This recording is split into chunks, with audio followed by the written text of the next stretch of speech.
Welcome and thank you for tuning in. You're listening to the Beyond 50 radio program. I'm Daniel Davis. On the program, we're going to try to find out how we can manifest our desires, our dreams, and our goals.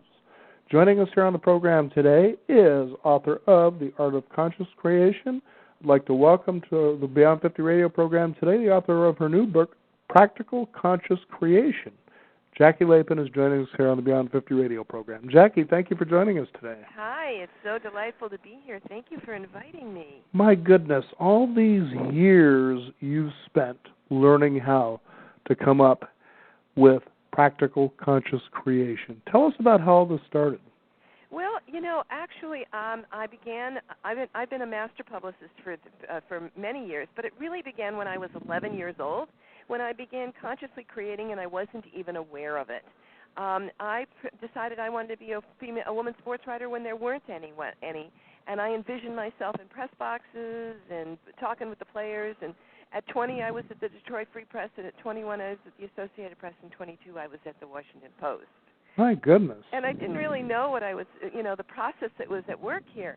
But fast forward to, having spent 25 years as a master publicist and doing all kinds of major campaigns, least of which most recently was I launched the Worldwide Poker Phenomenon. And about 5 years ago, I started on my own spiritual journey.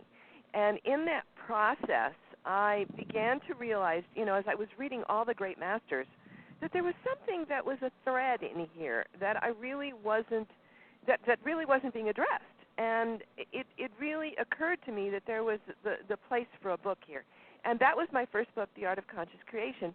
And the theme that came through everything was that we had to manage our personal energy in order to be able to be a conscious creator so that we could consciously create our lives rather than letting life happen to us. Try saying consciously create 5 times fast. Exactly. Or you can consciously create 5 times faster. How about that? So that's when it really began for me, and that book really helps you solidify the skills and gives you, and talks about how we manage our personal frequency. And then from there, the new book was born, Practical Conscious Creation, Daily Techniques to Manifest Your Desires, which anchors law of attraction and conscious creation principles into your daily life so that it becomes a lifestyle and not a once-in-a-while occasion that I need to consciously think about my future. And then once it becomes a lifestyle, you become a better, faster manifester day by day. Mm-hmm. And so that's basically the sequence as to how we got to where we are at this point. Oh, there you go.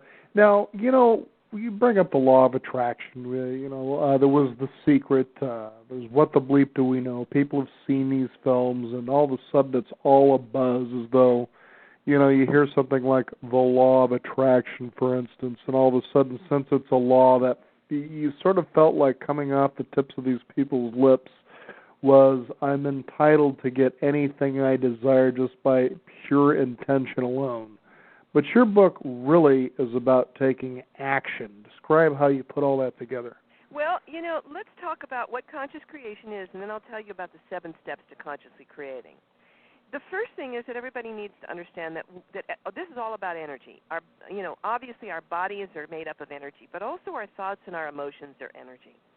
And they go out, and as frequency, they do one of 2 things. They either go out in a domino effect and impact things, in sequence, or they attract something back, which is what the law of attraction is. Like energy attracts energy, like energy. So we vibrate in multiple levels. So when we're vibrating in the low range, we're vibrating anger, fear, distress, disappointment, distrust, envy, any of those negative vibrations. And when you're vibrating in that range, then you are attracting back those kinds of negative experiences. If you're thinking about fearful experiences, then you're going to attract back exactly what you're fearful of. And what happens is that's when money is tight and relationships are difficult and life is really hard. I call that driving a car with the brakes on. Now, if, on the other hand, you vibrate positive in the high range, which is love, compassion, joy, gratitude, peace, wonder, trust, then you are vibrating at the same level the universe vibrates. The universe vibrates at the level of love. So if you're vibrating in that range, wonderful things begin to happen. That's when life gets easier. That's when doors begin to open. That's when opportunities walk in your way. And the reason that happens is because the universe is carrying you along. It's more or less drafting you like in a race car or putting the wind in your sails. And it is opening the doors for you. Now, the good part about this is when you're vibrating in that range, at that high range, then in fact, when you're consciously creating, which is choosing what it is that you would like to have happen in your life, it is 10 times more likely to happen fast. And it's very Pavlovian because when you start doing this, you think, oh, man, this is so cool, I want to do more of it. But That's when you're funny you should say that, and I don't mean to interrupt you there, Jackie, but you just said something that really, to me, was pretty interesting. That is, I happen to know somebody whose last name is Pavlov, and just the other day I said, quit being so Pavlonian. And you just said that, and I'm like, wow, okay. Anyway, go ahead, continue. Well, so what this really means is that we actually have the choice to manage our frequency. And, okay. And here's what's really interesting about this. A lot of people did try what they learned in The Secret, and it didn't work for them. Right. The reason is because if you're still vibrating all that negative, low vibration energy at the same time that you hold an image of what you would like to have happen, you are actually countermanding it. The universe is getting mixed signals here. In order to be an effective manifester, you have to raise your personal frequency. If you're then vibrating at that level on both your vision and your emotions and and your thoughts, what you're really giving out to the universe, then in fact, that's when things begin to happen. So the choice is to wallow in our own self-pity, self-misery, suffering, et cetera, and, live unconsciously attracting things we don't want, or to raise our personal frequency, shift into more positive thinking, more positive emotions, looking at things from a different perspective. And once we begin to raise our frequency, then we have much more influence over our future. Okay, that makes sense. What I try to do here is connect the dots. Now, here's what I like. When it comes to putting together, as you did in your various chapters, the things that you talk about, you really have a list sort of in these chapters where basically, as I described even to my wife, I said, it's like this really goes through you with a fine-tooth comb. So when you're talking about, for instance, earlier you're saying, these people, let's just use, one of the big things, that you hear a lot of people, I'd like to generate, a better revenue of income, for instance. So they go out there, the law of intention, they put all this to work. I intend to have this much money, in revenue per month, so forth and so on. Well, that's all well and good, but then all of a sudden, they're out there going about their daily lives as they're trying to manifest this. Just as what you're talking about, we'll kind of put this in perspective for the listeners, is that all of a sudden somebody maybe gets luckier. There's that march that's going on Wall Street, for instance, and all of a sudden you find yourself with that thought, oh, those greedy SOBs. See, you can see where at a subconscious level you would really have a difficult time manifesting that desire because deep inside yourself you've got an attitude toward wealth, so to speak. And so with your book you tend to have, as I described earlier, a fine-tooth comb, a way of streaming through so you can dig that stuff out so you can clearly and purely intend and manifest just like what you're talking about. Well, this book, when I talk about practical, I really mean practical. Right. It is step by step. There are 70 individual little articles that address all kinds of topics, including trust and expansion, wealth and prosperity, conscious living, compassion and love, romance and relationships, business, health, happiness and peace, clarity. Each of those individual, 70 articles and then 70 individual tips as well, each of them has a practical application that helps you raise your personal frequency and to adjust your life so that you begin to think and feel and emote and live this conscious, positive lifestyle so that you can root out some of those beliefs that are holding you back and shift them into a different place. Now, one of the things is that we each have sort of energy habits, and some of those can be really negative, obsessing about things, worrying about things, putting ourselves down, being unconscious in how we create, what we in our dialogue with other people. When we begin to really look at how we lower our frequency and become aware of it, then we can actually change. But the first step is look at our beliefs, look at our actions, look at our energy habits, and then say, I'm going to shift that, I'm going to change that, and really step out and do that. And this gives you the tools to do that. In whatever you're looking at, your personal life, your business life, your financial life. And by the way, my Wealth and Prosperity chapter is actually a free download on my website, JacquieLapin.com. You can go there and pick it up. And there's also a very cool exercise for people who are dwelling on their financial consideration. It's called the Money Tree. And you can get it as a video download there.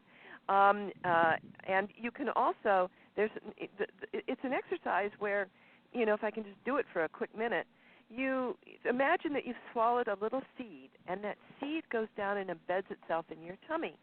Now, that little seed sprouts into a trunk, and then there are branches. And off those branches are, goodness knows, leaves that are $1,000 bills.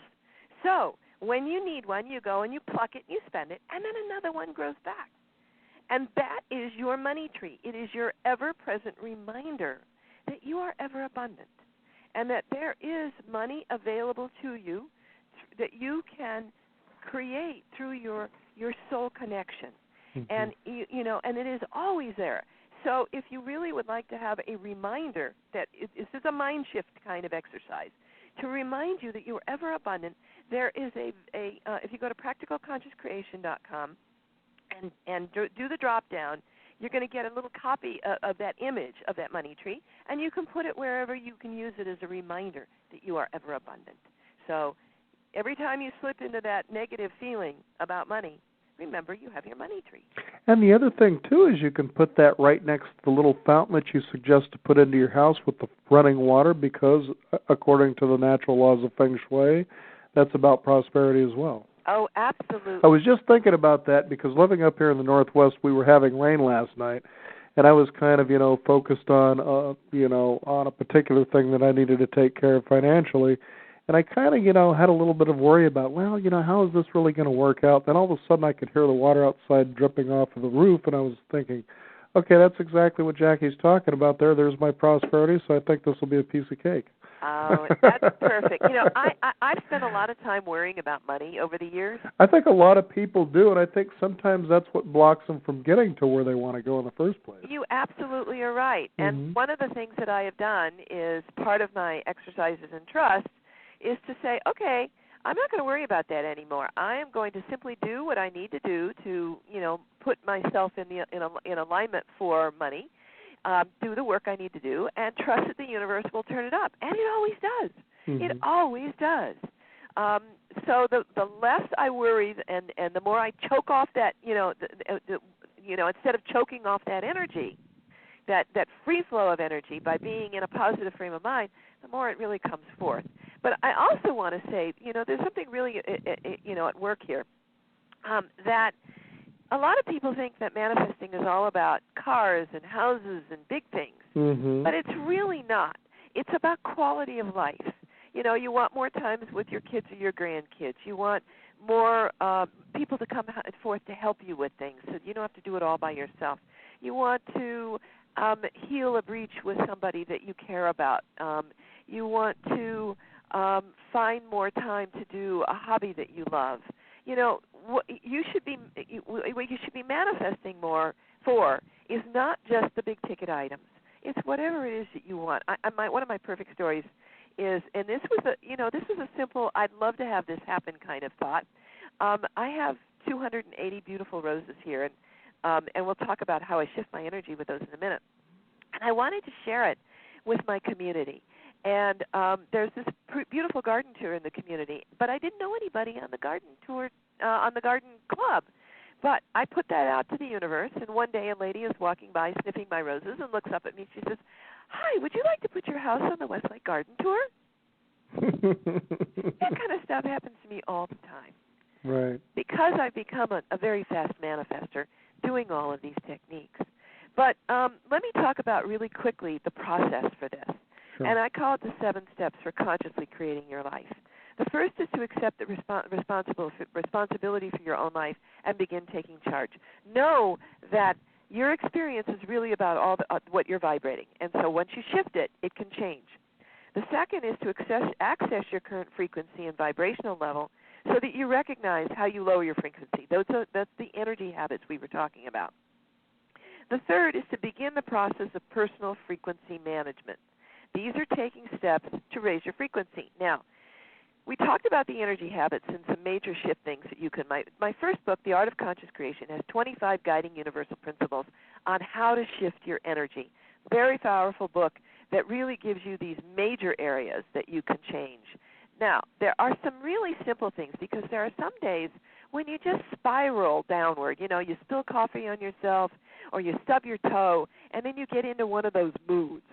And everything gets from bad to worse. I know you've had those days, Daniel, as I have. Absolutely. I think we all do. It's kind of funny how when you're in that realm where things just happen, it's almost though you think it, and there it is, and you think, wow, this is amazing to me. But then all of a sudden, you get into the realm where things aren't just working out, even though you believe you're trying, and you go, where did I misstep here somewhere? Well, and what happens is your energy is spiraling negatively. Mm-hmm. And, I guarantee you on the day that I come into my office with my stomach in a knot over something, that's the day my computer goes out. There's no accident there. Wowsy, woo-woo, as Schlep Rock would say. Well, it has everything to do with, our energy impacts everything around us, physical, animate, inanimate, human. And I'll tell you a little story about how that does. But to get back to this point, what happens when you spiral down, you want to stop that quickly. Because when it happens to me, I think, if I don't change this now, tomorrow is not going to be any fun. So I'm going to do something about it. So for me, I go out and sniff those beautiful roses, literally smell the roses. But for other people, you can play with your kids. You can call somebody you love. You can play music. You can listen to music. You can go out in nature. You can exercise. You can go to the movies. You can open up a book. You can do a hobby you love. You can go into meditation. You can just have a beautiful memory of something that you enjoyed wonderfully and that you just want to put yourself in that place. There are numerous ways. Whatever brings you joy is the fastest way to shift your energy out of that negative spiral. Couldn't agree with you more. I always tell people that, or buy yourself a parakeet. That's my word. You're sitting at the office, there it is by the cage. I've even suggested this to my own wife as she's going through her days. I'm going to get you a parakeet. It's going to sit there and it's going to watch everything you're doing and keep you company. But for me, there's a playful image to that, and she says, well, I don't know about a parakeet, but, I said, no, just imagine a little parakeet, he's going to keep you company. He's going to be looking and watching what you're doing, and you're just going to go through your day, and you're going to have down spirits, and he's going to look at you, and he's going to flap his wings and say, hey, why don't you just kind of lift this up? Everything's fine. That sounds absolutely like a lovely idea to me. One of the things, too, you also mentioned in your book that I thought was really a neat, quick little thing that people can do is they can get that no kvetching sign. Ah, yes. One of my former staff sent me that, and it was so appropriate. It sits in my kitchen reminding me. Either that or just have a nice list of words that you normally don't say every day, and then, you sit there and you're thinking to yourself, ointment. Now, who came up with something like that, or guacamole, and that can really take out of a foul mood.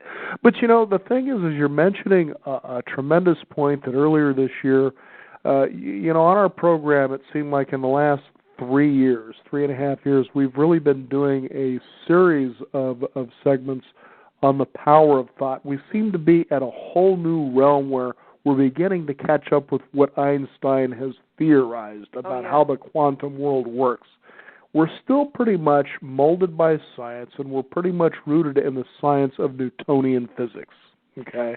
But we're starting to shift into the quantum world and realize, oh, my goodness, Einstein had a lot going on here. But the thing that you mentioned that's key is, and this isn't about positive thinking, It's literally that you catch that thought that takes you into that downward spiral as you're talking about that, oh, I've got to pay this bill. God, I hate paying bills. And shift it and simply say to yourself, well, wait a minute. Think of all the people whose families I'm helping to feed when I do this. So now you're into not only a spirit of gratitude, but service.